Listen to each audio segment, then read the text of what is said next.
Sun shining. It is springtime in Vancouver. Canucks are in the playoffs. Life's pretty good. So playoffs, golf courses are opening up. Yeah, flowers are emerging here in the Okanagan. Probably one of the better times of the year. Absolutely. Lucky episode 13, Wealth Talk. Craig White up in Kelowna, Clark, and myself here in Vancouver. We've got a bit of a special episode today with a special guest, one of our research analysts here at Raymond James. Before we get into that, we want to touch on the recent budget announcements that the federal government came out with a couple days ago. Still fresh in our minds to some degree, but we certainly have some comments to make on that. So without further ado, Wealth Talk episode 13. Craig, why don't you walk us through what was recently announced with the federal budget? Yeah, how much time do we have to talk about this? I guess it's our favorite time of the year outside of Valentine's Day is budget time. And,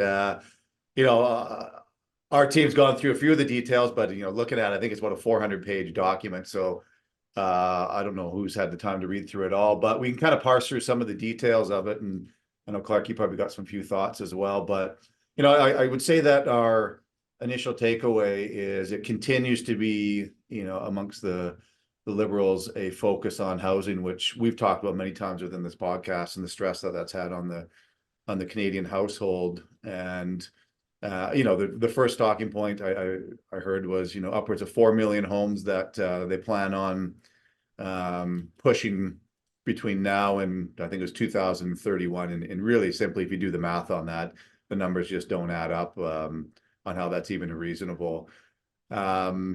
Second part of it is, again, continued focus on millennials that, again, as we talked about, is becoming a larger cohort of the Canadian population and the challenge that they are facing in the housing sector. So with all that, you look at some of the key expenditures, as I said, $8.5 billion in housing, I think $6 billion in infrastructure, which probably fits in well with Frederic today.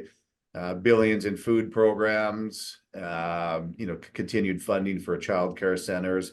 And what was a bit surprising, which I don't know if it's a topic for today, is $8 billion in defense spending. That's probably a reflection of trying to keep up with NATO and the requirements as a percentage of GDP, which I think Canada here were lagging. All in all, what are we talking? I think $40 billion in new spending and further deficits. I think we're over $1 trillion here in Canada. So we continue to go down the dark path of, as I said, further deficits. Question is, how do we pay for it? And one thing that has been talked about for years, and I think is probably more fitting for our clients, is changes to the capital gains inclusion rate. We'd sent out a note recently talking about that. And I think the Liberals expect to recapture about $22 billion of the spending through these changes to capital gains. And really, to kind of break it down, if you look at it from an individual basis, the 50% inclusion rate still applies on the first $250,000 of realized gains. Any dollar over that is now going to be taxed at a 66% rate on net realized capital gains. On the corporate and trust side, and I think this is the big game changer, is a 66% capital gain inclusion rate from every dollar, from every starting dollar. So a bit different than the $250,000 status quo for the individual side of things. So it's a big change for those who have wealth, who are looking at triggering gains. And as part of that, it continues to, what's the word I'm looking for? It continues to solidify the fact that financial planning is a key component of overall wealth strategy. So at the end of the day, it's a tax on wealth, and it's something that we need to be cognizant of going forward. Clark, what does Craig, this mean who would you say for... would be impacted the most by these changes? Mostly the changes on the tax side. Well, if you look at what the government has said, it's only going to impact 40,000 people, give or take. I find that number hard absolutely to believe. I find that number hard incorrect to believe. statement. Yeah. Yeah. Yeah, I mean, they say 46,000 Canadians, 0.31%, or sorry, 0.13% of the population. You know, if you trickle this down, I think they're getting those numbers by saying, you know, how many Canadians were over $1.5 million in income last year. I think that's what I read. But you look within our client group and you look at how many people have holdcos from operating companies they've retired from. Look at people with family cottages that ultimately they're going to pass on to future generations to maintain those cottages. This increase in tax is far wider spread than what they indicate in the headlines. What do you think the Yeah. net takeaway is in terms of the impact on Canada as a place to invest, or for both people that have assets here or people outside of Canada that are considering Canada's economy as an investment opportunity? I think that's the more important message. If you look at this budget from two different areas, you always have to look at it. There's a spending side of it and there's a tax side of it. And the spending side, I mean, although yes, there's some needed, you know, investment in infrastructure, that's good. Housing, you know, is an issue, but a lot of this money is going towards, you know, programs. I would call this kind of a panic budget or a pre-election budget. You know, buying favors from younger voters. You know, it's exactly what we're seeing here, and I think that has to be called into question, the fiscal prudency of this government. And I mean, I could talk all day long politically about this, but from an outsider looking into Canada, this is just a continued message of what we've seen over the last 8 years or so on the spending side. And there's no signs at all that it's going to get better. The tax side of it, Craig did address the capital gains tax changes. And what that does tell you essentially is that if you invest and you are starting a business or running a business, creating jobs, which is, you know, where true growth in the economy comes from, not from a whole bunch of new social programs, you've got a target on your back. This was extremely evident in this year's budget. It's been evident to some degree over the last few years, but this was a game-changing budget where, you know, with what they're doing, taxing corporations, increasing capital gains. I think Bill Morneau, and if you remember the name, he was actually Trudeau's first Minister of Finance for 5 years, from 2015 to 2020. He left under a little bit of a rift, from what I understand, probably because he didn't like the way the government was going from a spending perspective and tax spending perspective. But he said that for years, this debate on what they do with capital gains inclusion rates is on the table, but he always avoided it. And the reason is that he knew the damage it would have from that sentiment, from an investment perspective. Yesterday, he was interviewed, I think, by KPMG, and he said, going forward, you can expect a drought in investment in Canada. And I think this is really the net result. And really what he feared that any change in the capital gains rate would discourage investment and job creation in Canada. So hands down, bottom line, that's what I see the thing that comes out of this. It's a continuation, but I think at this point, the tipping point where both internally and externally from Canada, that's how we're being viewed.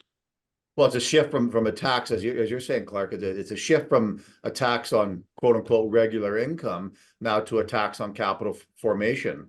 And capital formation is the foundation of small business in any democratic area. It's, as you said, what this is doing is putting more pressure on entrepreneurship internally and externally.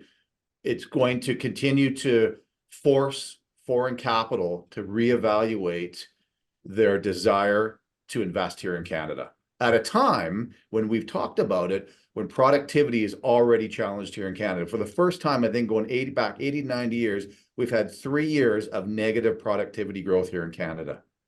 And now you're employing even higher taxation on that productivity. I think one of the things that I took away from it was the fact that everyone, or a lot of the commentary, has been, okay, this only affects the smallest top 1% of the wealthiest people in Canada. But as you kind of alluded to, it truly doesn't. I mean, it's every small business that has an operating company and a holding company that typically accrue their savings in, unlike a traditional T4 employee that saves and uses an RSP. If you're a business owner, if you're creating a growing business, you've got cash savings, and typically those get invested, and those are now targeted with higher tax rates. So there's less incentive to invest there. And it affects so many different industries, not just the wealthiest 1%. And the idea that this is going to create more opportunities for us millennials or the younger generations to, I think they called it, a budget for all, or whatever their slogan was, is just so misguided, because it truly is taking those opportunities away from the younger generations who were hopeful to start a business, and now there's just slightly less incentive. And I don't think it's going to be the death knell that some far right conservatives might lead you to believe, but it's certainly going to change the decision making process. If you're a doctor or a professional that's considering coming to Canada, and you've got the opportunity to move to Canada or the US, on top of a incredibly difficult housing market to get into, now you've got a much less competitive tax situation to consider,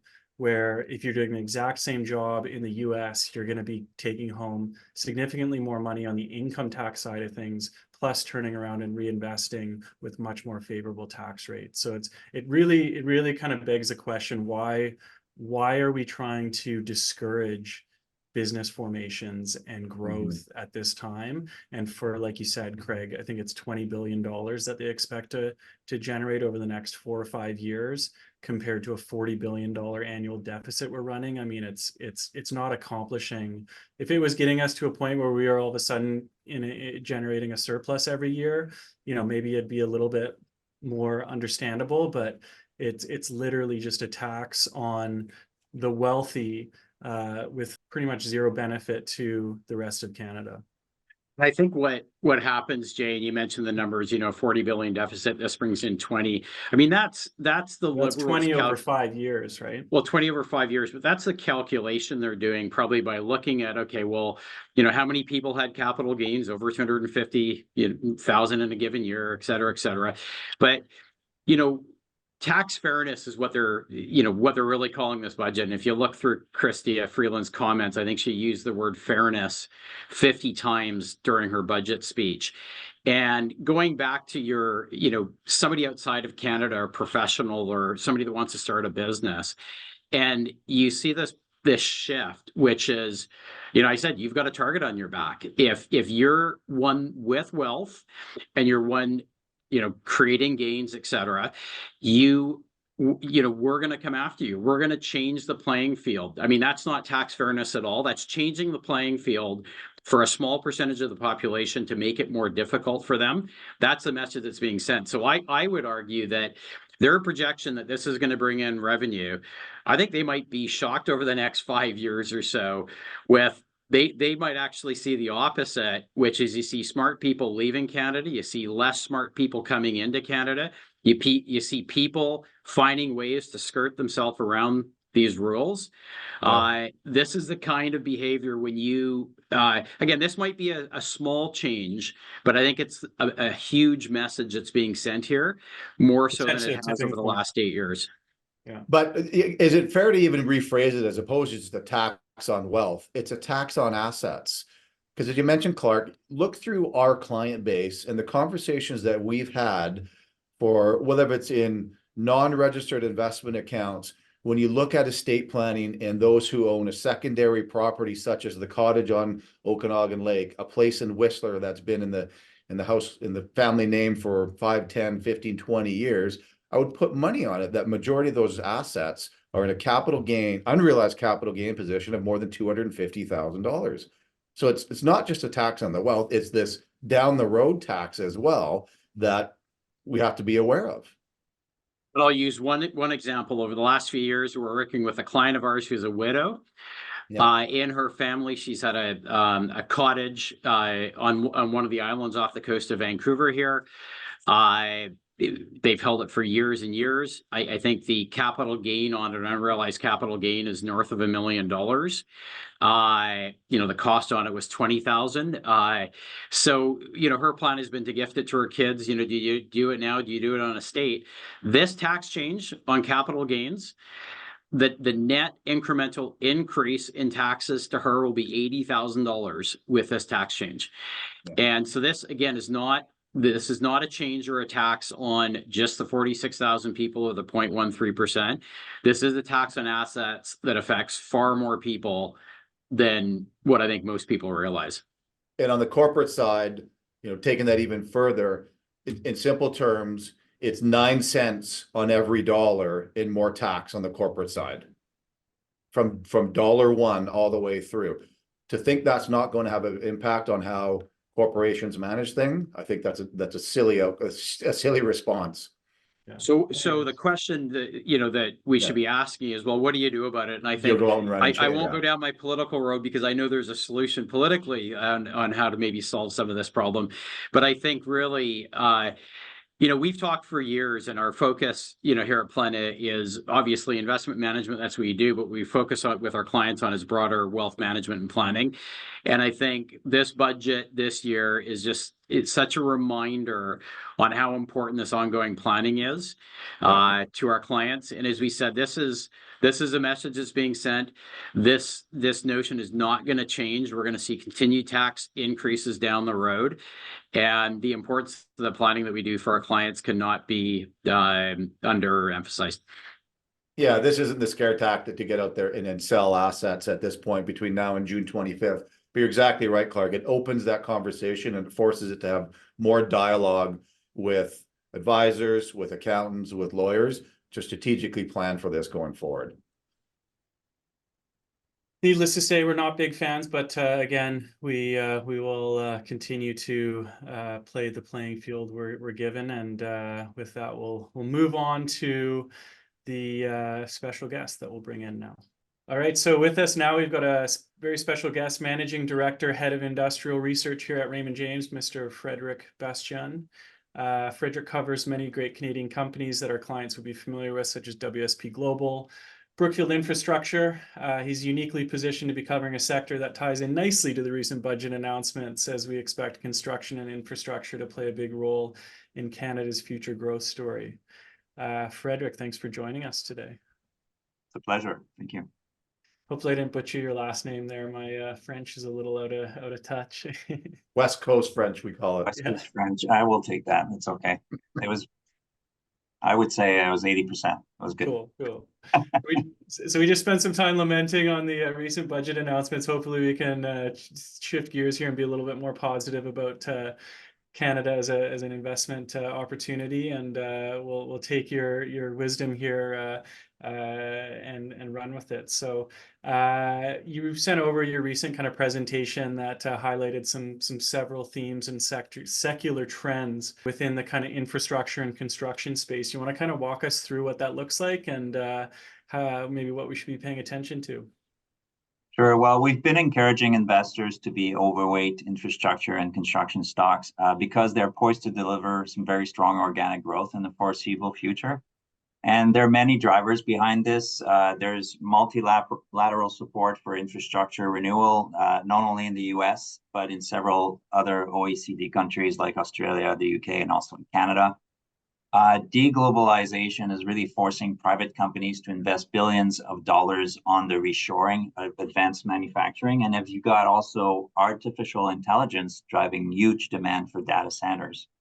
All of this is happening as the world tries to move to net zero and really transition from fossil fuels to renewable power. So you can imagine it's creating a ton of headaches, but for our engineering names, our construction companies, it's creating tremendous opportunities. We do think that our cousins down south are benefiting disproportionately from these trends. So not surprisingly, we've been pointing investors to stocks with US exposure. But since healthy markets often attract a crowd, we've seen much less competition for work in Canada, especially for the contractors. So you look at companies like Bird, they've just been shooting the lights out, and largely explains some of the trends that we've seen here.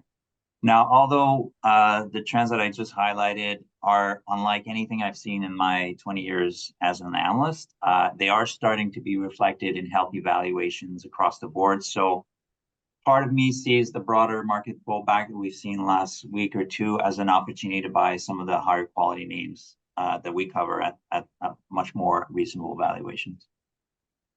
Now, Frederic, you talked about the competitive landscape between the U.S. and Canada and what's driving, I guess, investment. That's a big theme that we talk about on these podcasts. How much do you think regulation and quote unquote government interference has a role here in Canada? Is it continue to be a big hurdle that we have to get through? Because it kind of seems like Canada's continuing to push for funding with this, but then on the back end, and when it comes time to actually delivering regulation on municipal, provincial, and federal side, seems to kind of roadblock that. No, it's hard to argue that. There's a fun fact for you. You may know that already, but Canada ranks as one of the worst OECD countries for its permitting approval period. It can take up to 250 days to get a general construction permit in Canada. That compares to an average of about 80 days in the US. So we do think that this protracted approval process has and will continue to hinder private sector investments in the country. And this is something that, I don't know if the budget, addressed this enough. But certainly, one of the things that I was searching for in the document was really permitting. We didn't see a lot of that in the budget that we saw earlier this week. So you mentioned onshoring this as one of your themes, and we saw recently big with the lithium battery plant out in Maple Ridge. We've seen some of the other kind of major infrastructure projects, mainly TMX, Site C, BC LNG up in Kitimat, all kind of coming more or less to or closer to a conclusion, I guess. But what are the other kind of major infrastructure projects that we might be able to look forward to that could drive some growth here in Canada? Sure. Well, maybe I would rank public transit and power as two priority segments for the past few years. And I do believe that they will remain an important part of the equation on a go-forward basis. You look at transit investments, really, they are necessary to move our growing population about. So, and we need to do that in an increasingly sustainable manner. So I think if you look across the country, every major urban centers is advancing an LRT system, and Toronto is even in the process of electrifying its entire rail network. So that will keep, obviously, some of our engineers and the contractors we cover busy for the next decade. We're also seeing increasing investment in clean power generation. Obviously, that includes hydro projects like Site C in northern BC, but there are a number of smaller renewable power projects in Alberta. And out east, there's a need to extend the life of Ontario's nuclear plants because the government opted to retire its coal-powered plants a lot sooner than most. And I'd say lastly, there are some advances. I think we saw a big push 15 years ago with respect to hospitals, but provinces do understand the crisis that is facing Canada's healthcare system, and they're acting on it. And I just looked at data from Renew Canada, which basically ranks the top 100 projects in the country, and 9 of Canada's 50 biggest projects are new or upgraded hospitals, and those total more than $20 billion investment. So there is obviously some capital being deployed. Those hospitals in BC include the Surrey Hospital, and also it's got a price tag of about $3 billion. And you also got St. Paul's Hospital, which is closer to the us in Vancouver. Right.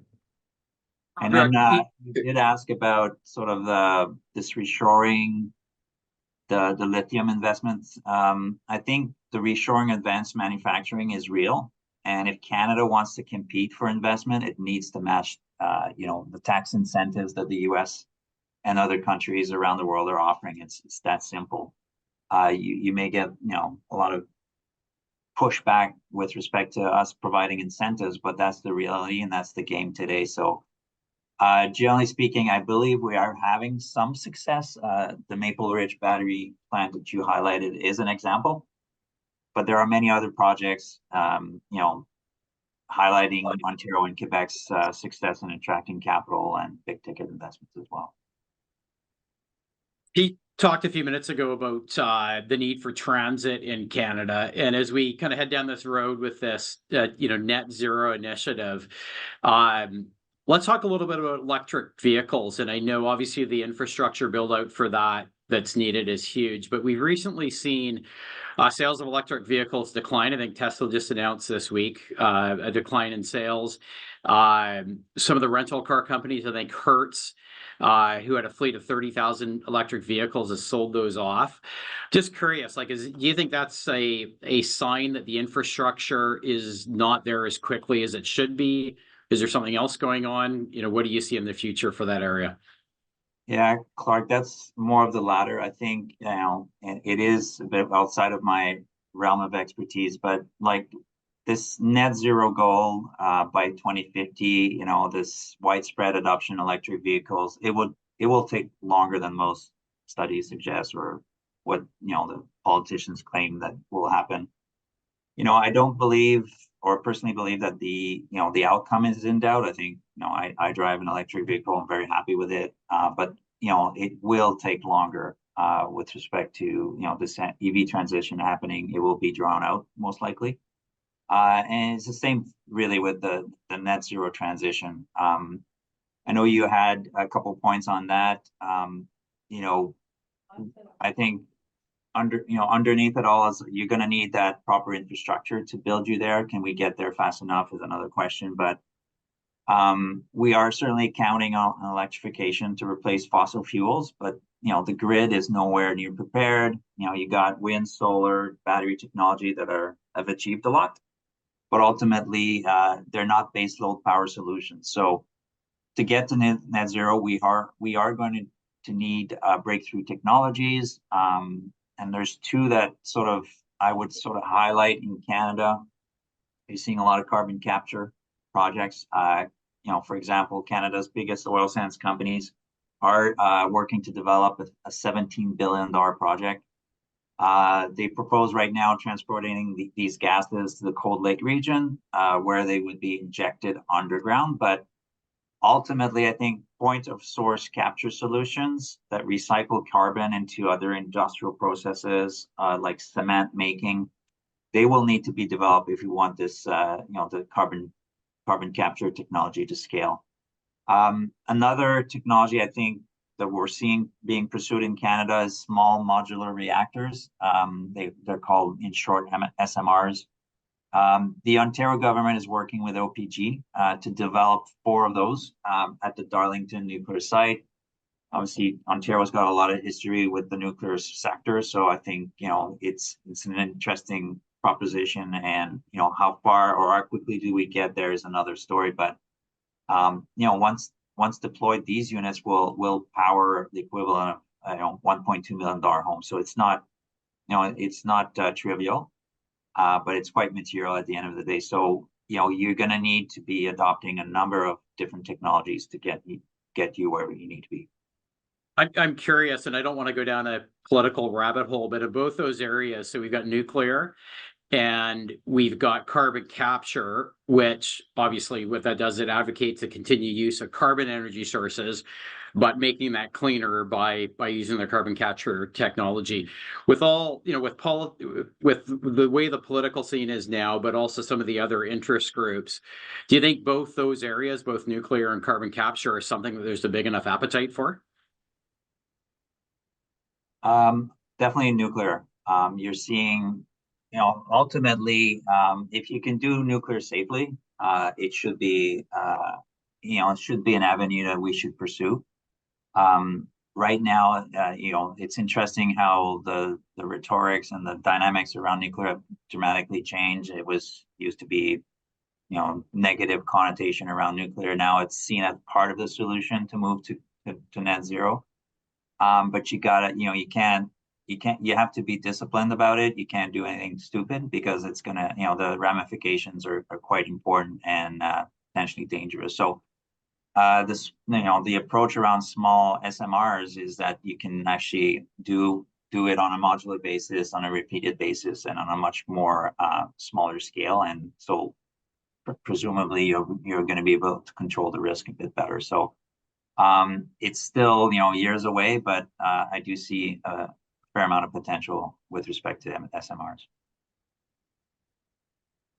What about large scale nuclear? I mean, everyone talks about SMRs, about this kind of like, great potential solution, but why not just build traditional old fashioned larger? I mean, outside of the danger, assuming you can control the risk there, is there just not enough viable sites to do it on, or is the risk just too high? Kind of the NIMBYism takes over, or what's You're right. It's not in my backyard type of, who wants to have a new nuclear plant being built in their backyard? And the reality is that, um, where are you going to build it to, right? It's got to be close to significant water resources, and those typically have been just, what we've seen is a lot of people move to these regions because they want to be close to the water. So that NIMBY principle is quite active on the nuclear side.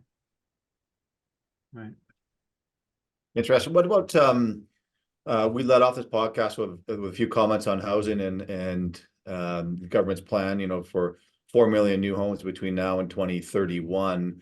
As we all know, the housing supply is at a record deficit. Construction workers were at an all-time high as a percentage of working population. What do you think is going to help spur this housing market? The construction development of it, at a time when we continue to have elevated levels of immigration here in Canada. Yeah. Yeah, it's a bit of a touchy situation, but I'm hopeful we can ramp up Canada's housing stock. And the government's plan earlier this week to free up some lands by both Canada Post and National Defence is a step in the right direction. But tax reforms and the rebalancing of immigration practices, to welcome skilled trades, that alone, it won't get us there. Ultimately, this will hinge on largely a new way of building. I still shake my head as I drive along Vancouver, and how every single project is a unique project and it's got architects lined up. I mean, you need to build drive at scale. You need modular construction. You need factory built housing. You need that to complement stick built construction. And I don't see this happening in BC. And so I know it's easier said than done, but I think it's the way to go. We need to embrace these approaches to get a lot of housing units on the market as soon as possible. And Frederic, on the topic of housing, one of your themes in your recent presentation is the theme of migration, displacement, and counter-urbanization. Immigrants move to urban areas, locals relocate within region, and baby boomers retire to the Sun Belt. So how does that all tie in as far as the change in our cities from an infrastructure perspective, housing perspective, things like that? Yeah, it's super interesting. Ultimately, immigration, you need housing, but you also need the infrastructure to support this immigration. And then the movement of population is a big driver for our engineering name. So the more changes, the better it is for our guys, because they'll for example, COVID is it's not directly related to your question, but when COVID happened, what people said, well, people are gonna move out of cities, but ultimately, you've got some real high class, very premium quality buildings that just need to be retrofitted. So you need to have the proper HVAC systems, and that's creating obviously opportunities. Some of these buildings are being turned into residential properties. It's requiring a lot of investment. So ultimately, change is good for our contractors and engineers, because it's for an engineer, it's like, I remember dealing with my engineer building my own house or renovating my house. Says, you end up figuring out that the construction budget is overblown and you haven't even started. And that's because the engineers, like to do all the work up front, and they'll say this, and then they turn around to you as like, oh yeah, but we can help you engineer the cost as well. And then it's like, but they will charge you for that. So Sounds typically familiar. these companies like change, as long as they get paid for it.